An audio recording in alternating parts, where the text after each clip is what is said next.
तो दोस्तों जैसे हम हमारे मोबाइल फ़ोन से MX एक्शन सॉफ्टवेयर से जियो टैगिंग कंप्लीट कर लेते हैं, उसके बाद में हम उस फोटो को एडमिन लॉगिन से अप्रूव करेंगे।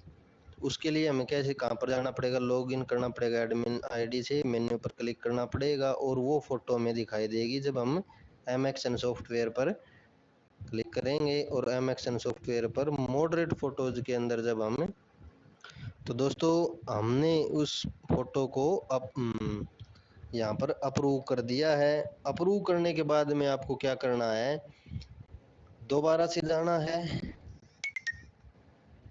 प्रोग्रेस रिपोर्टिंग के अंदर। प्रोग्रेस रिपोर्टिंग के अंदर जाने के बाद में दोबारा से यहाँ पर प्रोग्राम रजिस्टर प्रोग्रेस रिपोर्टिंग करना है और जो भी एक्टिविटी थी उसको सेलेक्ट करना है। जैसे पहले हमने ऑन गोइंग की थी वैसे ही हमें ड्यूरेशन की करनी है और उसके बाद में हमें कंप्लीशन की करनी है। कैसे करना है, वही सिंपल प्रोसेस रहेगा जैसे हमने ऑन गोइंग की है। ऑन गोइंग की प्रोग्रेस रिपोर्टिंग कर दो, उसके बाद में MXN सॉफ्टवेयर पर उसको फोटो क्लिक कर दो, फिर से एडमिन के अंदर जा करके उसको अप्रूव कर दो। उसके बाद में फिर से प्रोग्रेस रिपोर्टिंग करके उसको ड्यूरेशन भी कर दो।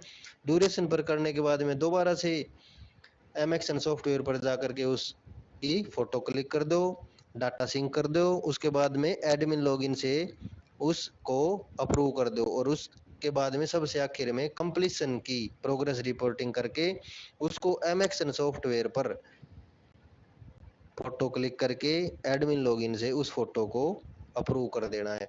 जैसे ही आप ये तीनों प्रक्रिया कर लोगे तो आप उस एक्टिविटी के अंदर जितने भी अमाउंट हमने एलोकेट किया था उसका 90% तक ही पेमेंट कर पाएंगे। अगर हम सिर्फ एक स्टेज की यानी कि ऑन गोइंग की करेंगे तो जिस 30% कर पाएंगे। अगर 2 स्टेप की कर देंगे जियो टैगिंग तो 60% और अगर 3 की कर देंगे तो 90%। 100% की करने के लिए पहले आपको 90% पेमेंट करनी है, उसके बाद में फिर से प्रोग्रेस रिपोर्टिंग के अंदर करके और एसेट कंप्लीटेड का जब आप कर दोगे तो वहां पर जो 10% बची हुई है वो पेमेंट भी हो जाएगी। तो इससे आगे की प्रोसेस मतलब कि यहाँ तक की प्रोसेस थी जो हमें वहां पर एक्टिविटी दिख नहीं रही थी, तो वो एक्टिविटी वहां पर कैसे दिखाई दे, या फिर जो एक्टिविटी हमारी कम थी या फिर उनके अंदर बैलेंस नहीं था तो उसका समाधान था ये। और जैसे एक्टिविटी बन जाएगी तो उससे आगे की प्रोसेस को हम मेकर लॉगिन से वाउचर बनाएंगे और फिर उसके बाद में चेकर से उसकी पेमेंट कर देंगे। ठीक है दोस्तों।